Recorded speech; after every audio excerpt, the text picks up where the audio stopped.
So it's interesting because this country is still, what, about 90% black, right? Right. So how could something like that happen way back? You know, confiscation of land and controlling people and moving them in different sections. How could that happen? Remember, white people came with superior artillery, superior machines, etc. And policies of divide and rule. That's how the British conquered the whole world like that. Right. And wherever they went, they were in the minority. They conquered the Native Americans. Yeah. They conquered the natives in Australia. If you would like to advertise on our YouTube channel, you can do so by going to unapologeticnomads.com. When you get there, click on the menu at the top right corner and click on the tab that says Advertise with Us. Once you get there, you will see the following paragraph. If you own a business, have a website, have created a product, or have a big event, etc., you can now advertise on a YouTube channel. In order to put your business, event, or product in front of a live audience, we are here to help you. Refer to the rates below and choose the option that best suits you. After you pay for your package, fill out the form below so that we can collect the information we need in order to start promoting your business, product, and/or event in the next live broadcast. These include the website where the event, product, or business can be found if one exists. We recommend writing a 2 to 3 sentence description explaining your event, business, or product as well.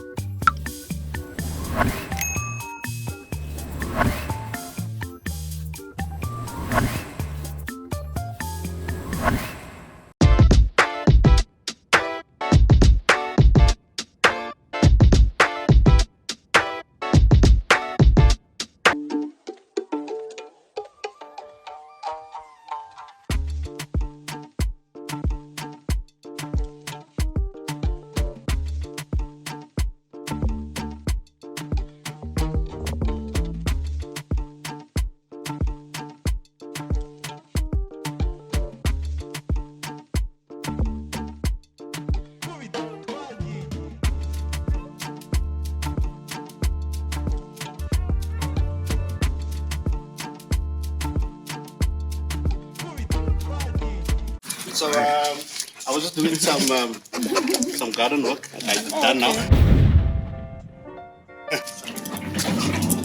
Yeah, so right now we're at Mike's house Yes. in West Dean. West Dean. Welcome, guys. Thank you. Everybody. There you go. He's shedding. Just come inside. So Westbury is just a walk away. So this used to be previously white area, the area that we weren't allowed to purchase homes or anything like that, or even just physically be around, you know. So now we can occupy the spaces and things. Yeah. That's good. Yeah. So like that was during the apartheid. But yes. Okay. That's right. Yeah. So when I was a kid, you know, in the school holidays, we would come into these areas, steal some fruit. And things like that, but we knew we would be chased around. Oh no! So it was like a challenge, you know. So we'll be like, a group of about 6 or 5 or 6 of us, and then we'll be challenged to see who gets fruit in these areas. Yeah. So so the trees that were overhanging. So that was our target. So now we live here. So right now we're about to go on a cool tour of this area. It's our first time in this area. I'm pretty excited. The wife is looking pretty excited. And Ayla is looking extremely excited. Hi, and things. All right. And Toto is excited. Toto is extremely excited. Yeah. Hello, Toto. And what kind of dog you say he was? Danish Mastiff. A Danish Mastiff. Hi, I'm Michelle. I am Snowy.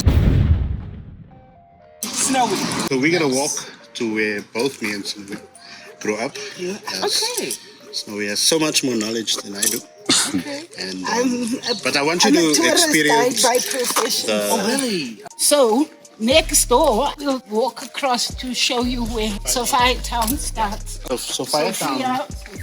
infamous for forced removals Oh. of Wow. people to Soweto. The area of Soweto was too mixed for the government liking. So black folks will move to Meadowlands in Soweto. Colored folks will move to Westbury. Indian folks will move to Lenasia. So further away from the city. Logistics is difficult because if you had to travel to the city for work, you know, you had to pay for transport now. We still do. So people were sent further away, you know. So the town of Westbury used to be a black township, is that correct? It's called Western Native Township. Western Native? My dad was born in Western Native Township. Yes. To a Tswana mother and family. So when they moved people from what was then called Western Native Township, they moved the coloureds from Sophiatown into there, obviously causing friction between the two communities. Right.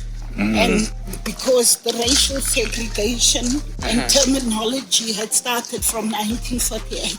Right. Before then, we were all just blacks or South Right. Africans. And then they introduced the race classification and started calling people of mixed descent coloured and creating the apartheid system of apartness. Okay, I didn't know that. So at first, everybody who was brown skin was all black. black. We Just were black. all black. People were called according to their culture. There was Malays, and Okay. there was the Khoisan, the Khoi and the San community. Before apartheid, they were just known as, those are the Khoisan, that's the Bedi, what. There was no colored classification. And then apartheid created the color classification and created this apartness. Obviously, the coloreds then became like a buffer between black and white. And whenever there's arguments or issues, we fight each other and they get away. Right, so when the coloreds then classified as coloreds had to be colored, you would have come like my father and them from Italian and black, right? Okay. Or Scottish and black, or whatever. So those mixes were then classified as colored and moved to colored areas. So people like my mother, my mom is black. Their family were then moved to Soweto. Okay. And that created separation of families. In my dad's family, for instance, his grandfather was Italian. So some of the children looked white and some played white because it came with better benefits. So was there any breaking up of families who were different? You see what I'm saying? Did they do that as well? So if you played white, it means you couldn't continue living with your black family. Really?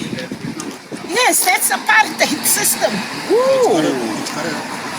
I didn't know it went that deep. That's something. So from 1955, apartheid 1948, 7 years later, they create what they call a separate voters roll and then also segregation with living. Okay, so in this area, Sophiatown and all areas in South Africa, people mixed or lived together mostly. Okay. Right, and so the separate development rule was imposed and areas were allocated for 4 different race groups. The white group, coloreds, Indians and blacks. And they called the township such. They said, this is for blacks only, this is for Indians only, this is for coloreds only, this is for whites only. Wow. So up until 1955, this was a mixed area. Okay. And apartheid, which was introduced 1948, they didn't like that. People continued to mix. And obviously children of mixed heritage being born, they wanted to retain a pure white race. So they introduced the color bar system and moved people. That's why we said they moved the coloreds that we hear to this area. Right. Indians further away to Lens and blacks to Soweto, which is about from here 14 kilometers. Right, so where we are was very convenient for us then because you could, this is 15 minutes to the city. So it was quite an convenient area to live. Right, where South Bakels is my grandfather's property. My great-grandfather's Italian. So this was his bus depot. He owned a bus company. This was his bus depot. Because he was Italian, and he had a black family. They gave him the choice to stay on, but his black family and mixed offspring had to move. So he chose to get declassified as colored and move to Bosmont, which is also a colored area. So you would be allocated a document to say what the schedule where you should live, and if you didn't leave, you were forcibly. That's why most people were forcibly. And in his case, it was duress. He was forced to sell, and he had to sell at the pittance. So my dad and them couldn't really claim for under the Forced Removals Act. Because remember, he was a white man, he was not really forced to move. My family were moved into Westbury in 1960. I was born 1962. When my recollection was, you see this palisade fencing? This fence? That's up. Okay. Die palisade fencing was reg rondom Western. This palisade fencing was surrounding the entire area. Because remember, this now became white. Okay. So they demolished all the old houses where the black people lived and rebuilt it for a white community and called it Triumph, which was a triumph over the old system. But we reverted the name back to Socio-economic. Okay, so there's only 2 houses of the original Sophia town left, and both are in the street. And then we have the old St. Joseph's home, which was a home, an orphanage, is still there, and an Anglican church, Father Trevor Huddleston's church. So they had Bantu education, which was specifically dedicated for poor black people. Right? And then coloureds had a different education system, which was slightly better. Remember, they created all these little differences to create this animosity. This animosity, yes. Yeah. And so the Indians also got a slightly better education system than the coloureds. And of course, the white education system was the best or world standard. The idea was to create a population that was fit for purpose on all levels. So black education was meant to keep people subservient. So you were taught to do gardening, bricklaying, or menial jobs. Coloureds, on the other hand, were educated to be almost like house servants, to use the old American slave terminology, like, you know, the field nigger and the house nigger. So we were taught sewing skills as coloureds and cooking skills, whereas black schools did washing. They were taught how to do washing, in essence, how to do gardening.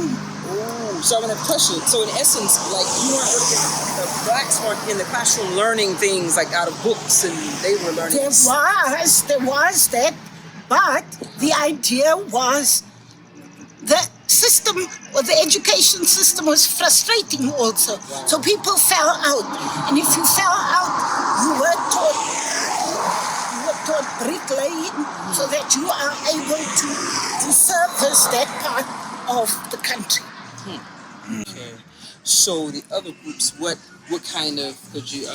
We did learn like maths, geography, and those, but the level was very superficial.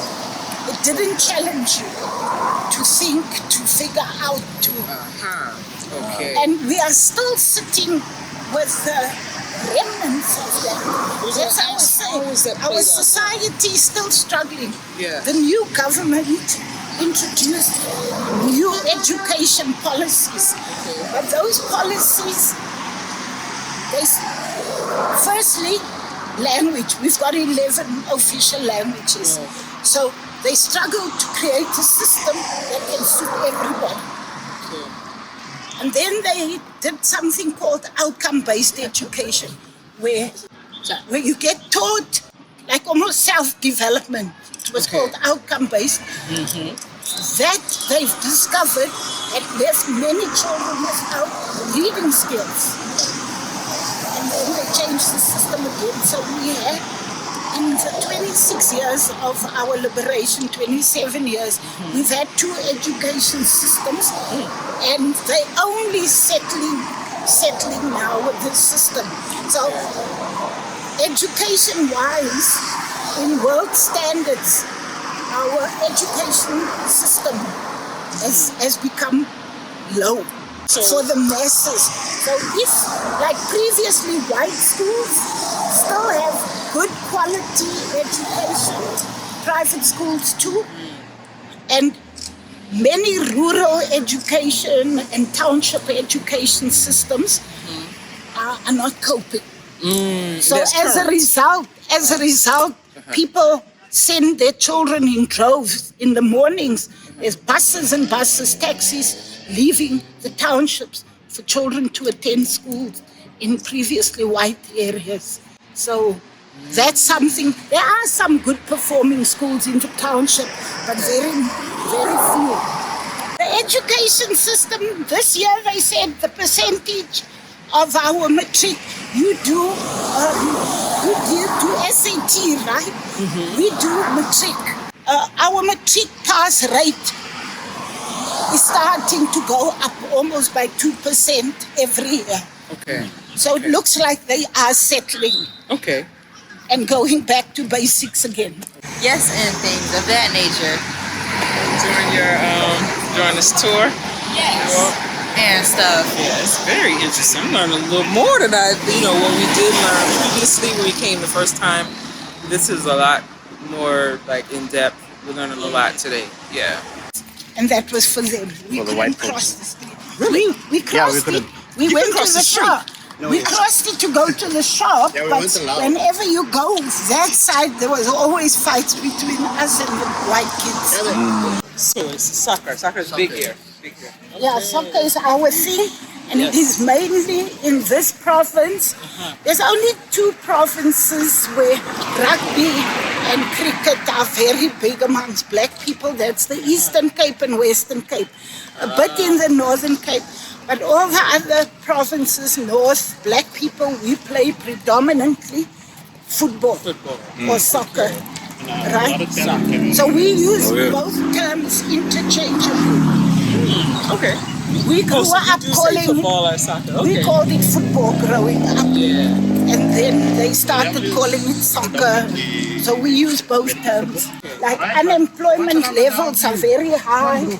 And we grew up, or people grew up knowing that this is the gang-infested area of Johannesburg. So when from Sophia Town to Westbury, coloureds and blacks, but predominantly coloured township still has a lot of gangsterism going on.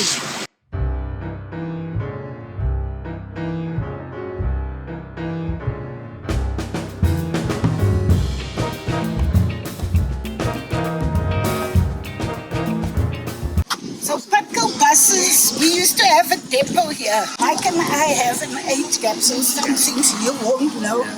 But this was my primary school was here. The shops are still the original since the Western Native Township days.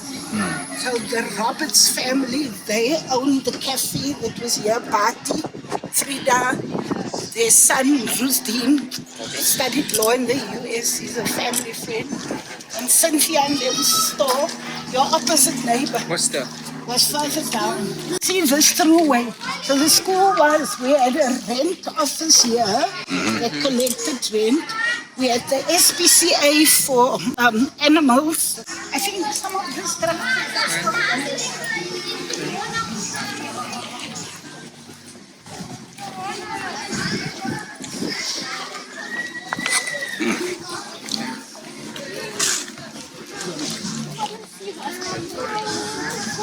That's why I make sure.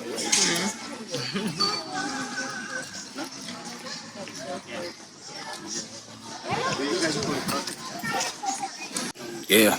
It's just wow how everything is similar. Like all like hood areas are like similar all around the world. All around the world. It's not even just America, just all around the world. Seems like we just hear the same story over and over and over. Yeah.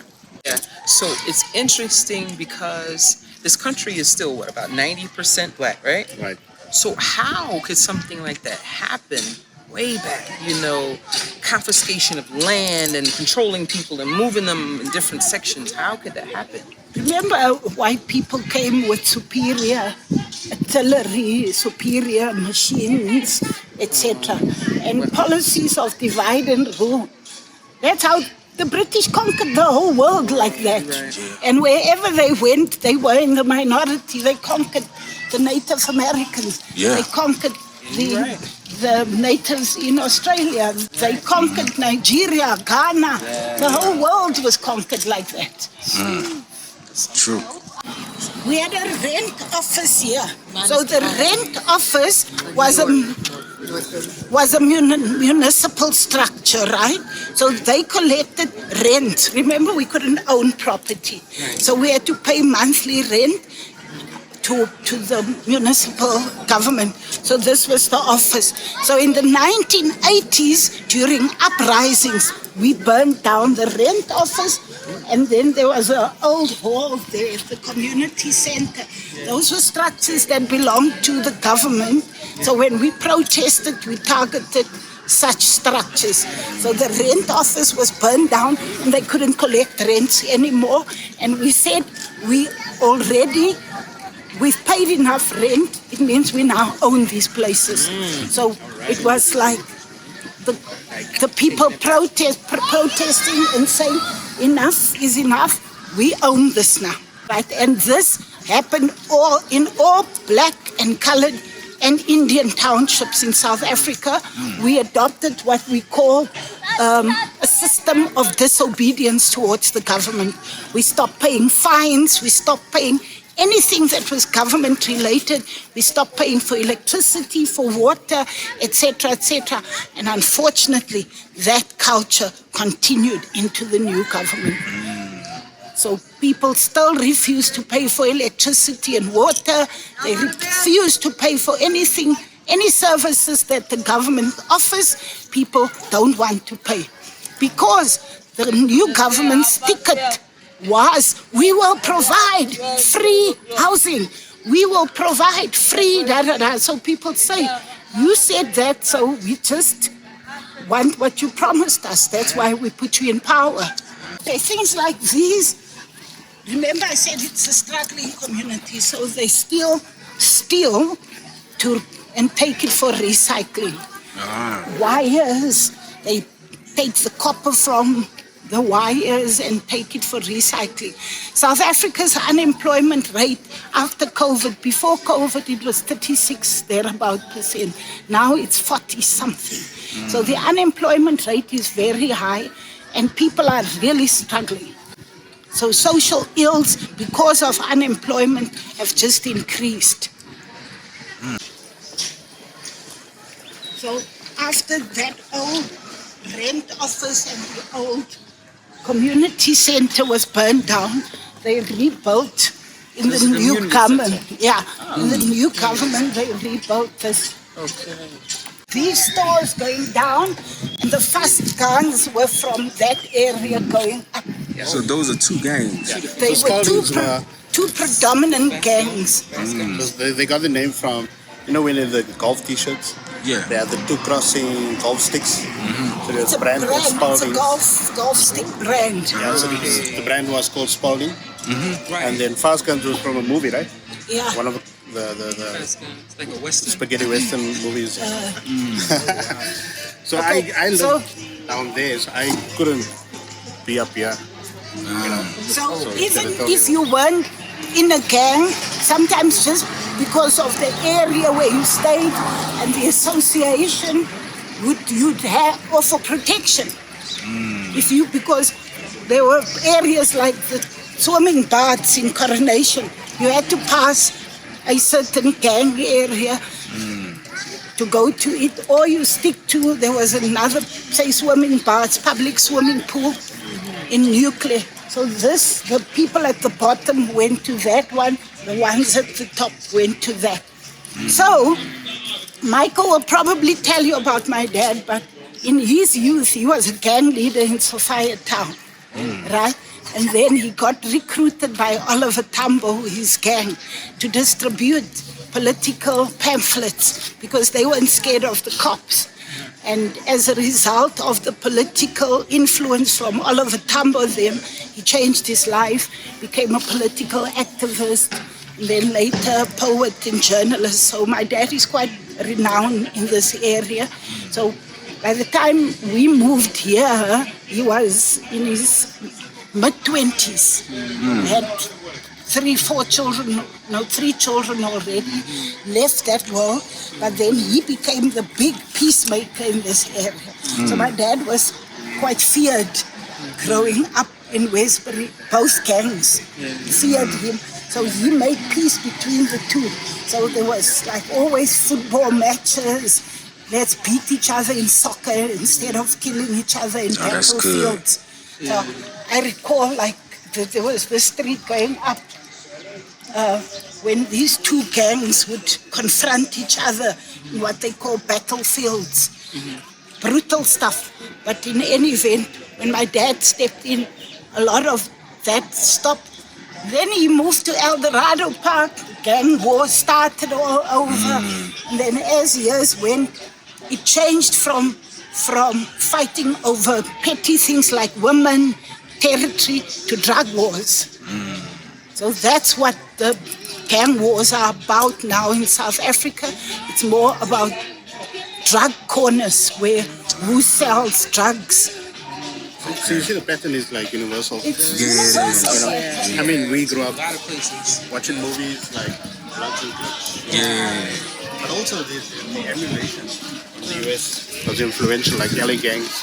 They would copy the dress style, you know, and to identify each other. The cooks, you know. So you would walk into the kitchen, it would be about like a meter, and then it's the sink, and I don't know what's behind. Are you talking of These, yeah, I mean, you can see right through. Yeah. I mean, people have been living life for years. Every flat. Yeah. My brother Gregory stayed there, and my uncle Pasquale in the next one beside.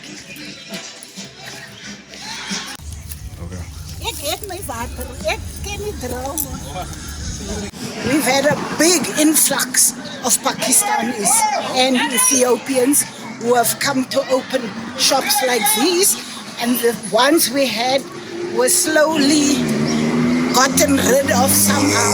I don't know if it was competition in pricing or whatever, but it's created another xenophobic issue.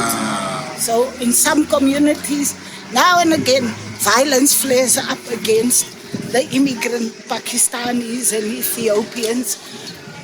Either sometimes they sell expired goods or fake produced goods or whatever, but that's the story. I need a moment. It reminds me of home. Reminds you of poppy stores? Yeah, poppy stores. In Philly, we got poppy stores like these. Okay. Thank you.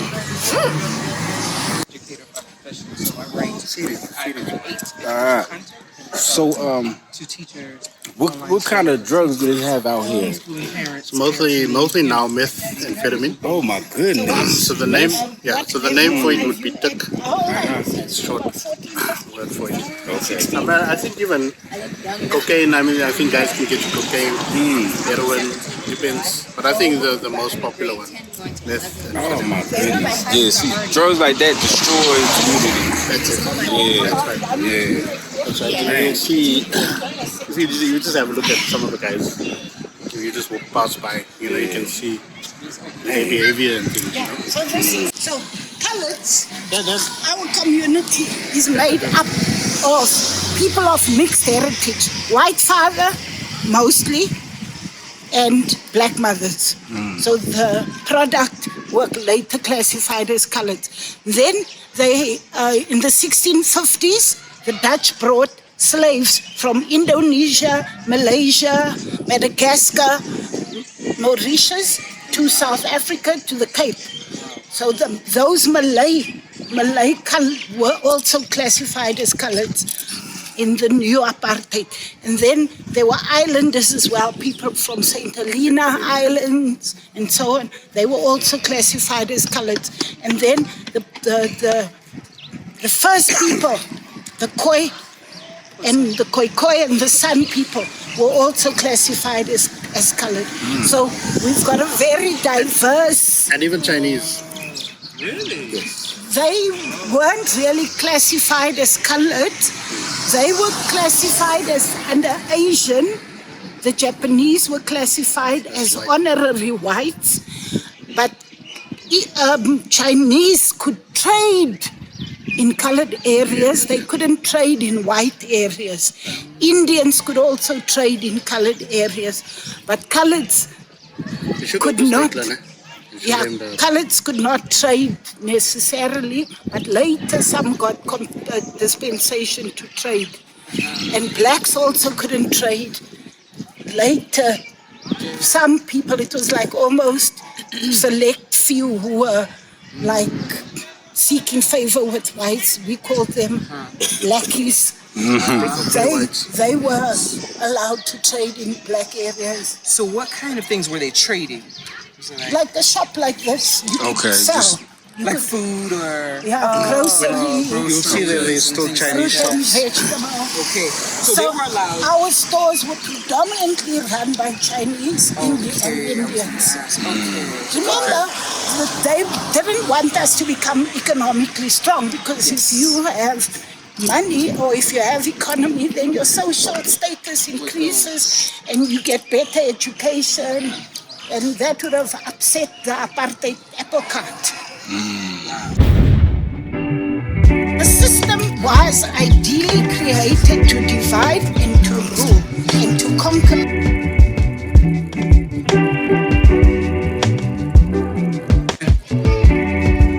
These are murals done by Sean Constant, and he did this quote from one of my dad's books. So that's my dad there.